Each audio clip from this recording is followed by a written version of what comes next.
Hello friends, काफी request आई इससे related कि अकाउंटेंसी का सैंपल पेपर आउट हो गया है, तो क्या इसके सॉल्यूशंस और मार्किंग स्कीम को एक्सप्लेन किया जा सकता है? बिल्कुल किया जा सकता है, आपके लिए बंदा हमेशा हाजिर है। So let's start with the CBSE sample paper 2018 solutions and marking schemes. Do you think this is your time?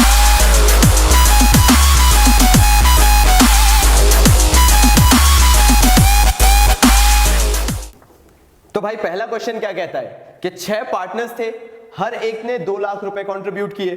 आगे उन्होंने बोला कि वो प्रॉफिट्स इक्वली शेयर करेंगे।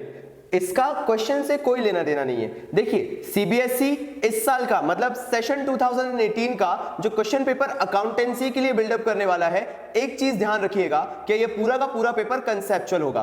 तो यहां पे भी शुरुआत की 2 लाइनों का उन्होंने कोई मतलब नहीं रखा है, कोई रिलेशन ही नहीं है क्वेश्चन से। All they want is to test your concepts, क्योंकि लास्ट लाइन में आंसर छुपा हुआ है। उन्होंने बोला name the terms by which they will be called individually and collectively. मतलब उन्होंने बोला बस इतना बताओ कि अगर पार्टनर्स को इंडिविजुअली बोलना चाहोगे तो क्या बोलोगे और कलेक्टिवली बोलना चाहोगे तो क्या बोलोगे। भाई इकलौता पार्टनर यानी इंडिविजुअली वो कहलाता है पार्टनर, और जब सारे पार्टनर्स को इकट्ठा मिला दो, 6 पार्टनर थे, 6 के 6 बना देते।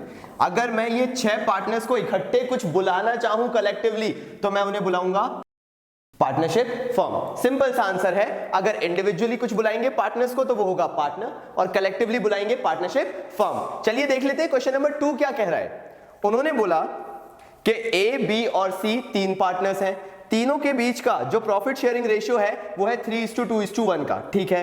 B was guaranteed a profit of ₹2 lakh. जो बी को गारंटी दी है प्रॉफिट की वो 2 लाख रुपए की दी है।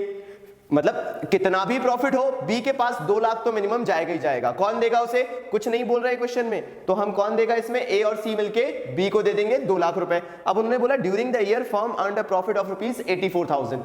जो साल भर में फर्म ने प्रॉफिट अर्न किया वो है 84,000। अब वो आगे पूछ रहे हैं calculate the net amount of profit and loss. जो final amount profit and loss का ट्रांसफर होगा to the capital account of A and सी।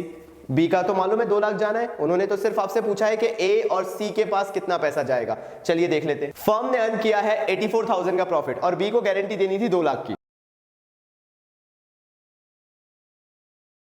यहां पे क्लियर है कि बी को गारंटी दी है हमने 2 लाख की, फर्म ने जो प्रॉफिट अर्न किया है वो सिर्फ 84,000 का, और ए और सी जो है वो गारंटी देंगे। क्योंकि क्वेश्चन अगर कुछ भी एक्सप्लेन नहीं करता है तो हम ये मान लेते हैं कि जो बचे हुए पार्टनर्स हैं वो मिलकर जिस पार्टनर को गारंटी दी गई है उसको गारंटी दे रहे हैं। अब यार हम यहां पे ये तो समझ सकते हैं कि ये 84,000 का प्रॉफिट जो है ये तो पूरा का पूरा बी के खाते में जाना ही है, क्योंकि बी को तो हमें देना है कितना? 2 लाख रुपीस। तो ये तो जाएगा ही जाएगा, साथ में और कितना बी को देना पड़ेगा देख लेते हैं। ये क्यों निकाला? क्योंकि इतनी डेफिशिएंसी अभी हो रही है जो बी के पास प्रॉफिट पहुंचना चाहिए, तो हम 1,16,000 बी को देंगे। कौन देगा? ए और सी। चलिए देखिए ए और सी के बीच रेशियो क्या है। अगर सिर्फ ए और सी के बीच रेशियो देखूं तो 3:1 है। कैसे निकाला? प्रॉफिट शेयरिंग रेशियो को ध्यान से देखिए, 3:2:1 है। अब अगर ए और सी को सिर्फ लेना है तो 3 ए का है और 1 सी का है, तो 3:1 ए और सी के बीच में है। अब क्या करें? और सी कितना देगा? 1,16,000 का 1/4 देगा। मतलब जो ए ने कंट्रीब्यूट किया वो किया रुपीस कितना? अपन निकालेंगे 3/4 1,16,000 का, तो कितना निकल के आएगा? 87,000। और बी का और सी का रुपीस 29,000। मतलब ये पैसा ए और सी को देना पड़ेगा किसको? बी को। तो फाइनली अगर इसका अपन सोल्यूशन लिखे तो अपन क्या लिखेंगे, आइए वो भी देख लेते हैं। उन्होंने क्वेश्चन में बोला तो है नहीं कि we have to pass a journal entry, हमें बस इतना बताना है कि नेट अमाउंट ऑफ लॉस कितना ट्रांसफर हुआ है, तो हम बता देंगे। सो ए के कैपिटल अकाउंट में 87,000 का लॉस ट्रांसफर होगा और सी के कैपिटल अकाउंट में 29,000 का लॉस ट्रांसफर होगा। ये वो लॉस है जो ए एंड सी को बेयर करना पड़ रहा है, क्योंकि इन दोनों ने मिलकर बी को गारंटी दी थी और उतना प्रॉफिट अर्न नहीं किया था जितना एक्चुअल में करना चाहिए था। तो इन्होंने क्या किया? अपने पास से पैसा उठाया, मतलब खुद ने लॉस बेयर किया और वो पैसा उठा के बी को दे दिया, because they have given the guarantee to B. Now let's see what they have given in question number 3। They are saying H, P and S were partners in a firm sharing profits and losses in the ratio 4:3:3। मतलब H, P और S के बीच में 4:3:3 का ratio था। On 1st August 2017 P died। मतलब P के मरने के बाद उन्होंने बोला his 20% share was acquired by H, मतलब P का जितना भी शेयर रहा होगा उसका 20% H ने एक्वायर कर लिया और बाकी का रिमेनिंग S ने एक्वायर किया, तो रिमेनिंग कितना बचेगा? 80% बचेगा, क्योंकि टोटल शेयर को माना जाता है 100%। ठीक है, उन्होंने बोला calculate the new profit sharing ratio. ठीक है, हम न्यू प्रॉफिट शेयरिंग रेशियो निकाल लेते हैं। तो हमें मालूम है कि H, P और S के बीच में 4:3:3 का रेशियो है, H, P एंड S। अब कौन मर रहा है यहाँ पे? P। इसका शेयर 20% ले रहा है कौन? H, और 80% कौन ले रहा है? S। ठीक है, निकाल लेते हैं कि गेन किसको कितना हुआ। 3/10 था किसका शेयर? P का शेयर। 10 कैसे आया? 4 + 3 7 + 3 10, तो डिनोमिनेटर 10 हो गया। 3/10 किसका शेयर? P का शेयर, मल्टीप्लाइड बाय क्या कर देंगे? उसका कितना परसेंटेज H के पास गया है? 20%, तो it will be 20/100। That means in other sense we can take 1/5। So कितना गेन आएगा H का यहाँ पे? 3 × 1 विल बी 3, 10 × 5 विल बी 50, तो 3/50 गेन आया किसका? H का। चलिए देख लेते हैं गेन बाय S कितना होगा। फिर से अगेन हमें किसका शेयर लेना पड़ेगा? P का शेयर। हमने लिया 3/10 मल्टीप्लाइड बाय कितना करेंगे? 80%। ठीक है भाई, 80% ले लेते हैं, इट विल बी 12/50। तो हमें गेन पता चल गया कि H ने गेन किया 3/50 और S ने गेन किया 12/50। अब गेन किया है तो दोनों का शेयर बढ़ेगा, H का भी और S का भी। तो ये जो गेन है इनके ओल्ड शेयर में प्लस कर देते हैं तो उनका न्यू प्रॉफिट शेयरिंग रेशियो निकल आएगा। H का ओल्ड रेशियो कितना था? 4/10। सिमिलरली S का ओल्ड रेशियो कितना था? 3/10। H में H का गेन ऐड कर देते हैं जो हमने निकाला था 3/50 जस्ट अभी। SK में S का गेन ऐड कर देते हैं जो कि हमारा आया था 12/50 का। चलिए देख लेते हैं क्या फिगर्स आएंगे। LCM लेना पड़ेगा हमें, तो हमारा LCM कितना आएगा यहाँ पे? हमने यहाँ पे 20 लिख दिया। कैसे? 5 4 = 20 and 1 3 = 3। It will be in denominator will become as 50। So ये हम यहाँ पे 50 एज इट इज लिख देते हैं। सेम इसमें आते हैं 1 and 5, 5 3 = 15 + 12 upon 50, it will be 23/50, it will be 27/50। तो दोनों के बीच नया रेशियो क्या हुआ? New PSR 23:27। चलिए देखें नेक्स्ट क्वेश्चन क्या कह रहा है। तो उन्होंने नेक्स्ट क्वेश्चन में बोला है how dissolution of partnership is different from that of dissolution of partnership firm. ठीक है, इसमें बड़ा सिंपल सा डिफरेंस है।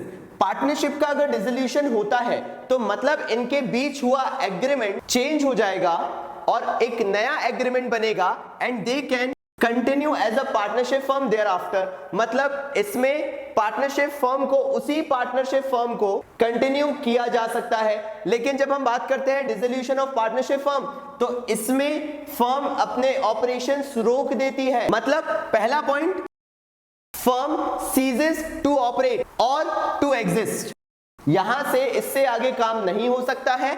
और फाइनली इसके अंदर दूसरा पॉइंट आ जाता है कि जितने भी एसेट्स फर्म के पास थे उन एसेट्स को आपको मार्केट में सेल आउट करना पड़ता है। मतलब जितने भी एसेट्स हैं वो आपके रियलाइज हो जाते हैं। और तीसरा, जितनी भी लायबिलिटीज फर्म की होती है वो डिस्चार्ज हो जाती है या फिर पेड हो जाती है। हाँ, सवाल दिमाग में आ रहा होगा कि हमारे 12th में कौन सा डिसोल्यूशन दिया हुआ है। हमारे जो 12th में है वो ये वाला डिसोल्यूशन है, ये वाला डिसोल्यूशन नहीं है। Dissolution of partnership firm chapter है हमारा, जिसके अंदर हम एसेट्स को रियलाइज करते हैं और लायबिलिटीज को पेड ऑफ करते हैं। हाँ, जो एडमिशन, रिटायरमेंट, डेथ वाला केस होता है उसमें पार्टनरशिप जो है वो डिसोल्यूट होती है, नया एग्रीमेंट बनता है जब भी एडमिशन हो रहा है, रिटायरमेंट हो रहा है या फिर डेथ हो रही है। लेकिन जो चैप्टर डिसोल्यूशन का है वो इस पे बेस्ड है। Next is question number 5 which says that why are irredeemable debentures are also known as perpetual debentures। 11th class में हमने पढ़ा हुआ है कि perpetual succession क्या होता था under the head accounting principles। It says that business will perform its activities to the endless period of time। Irredeemable debentures भी सेम वही होते हैं। ये वो डिबेंचर्स होते हैं जिनको आपको पब्लिक को रीपे नहीं करना होता है जब तक आपका बिजनेस वाइंड अप नहीं हो जाता।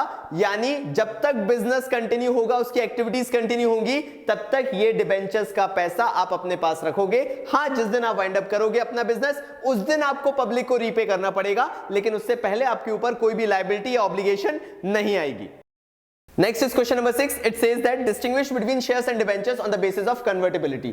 Companies Act 2013 जो है वो कहता है कि शेयर्स को you can not convert into debentures और एनी अदर सिक्योरिटीज, मतलब शेयर्स हमेशा शेयर्स ही रहेंगे, but when it comes to debentures ये कंपनीज एक्ट क्लियरली बोलता है debentures can be converted into shares और एनी अदर सिक्योरिटीज, मतलब डिबेंचर्स कन्वर्ट हो जाएंगे अगर कंपनी के टर्म्स प्रोवाइड करते हैं तो। If you like our videos, hit the like button, do subscribe to our channel to get all the notifications and what is trending in commercebaba.in. If you have any suggestions, feedbacks, inquiries, do comment down below to let us know. And yes, at last, do not forget to hit that notification bell. Dhanyavad. All that's left is a window to my soul. Come and get it.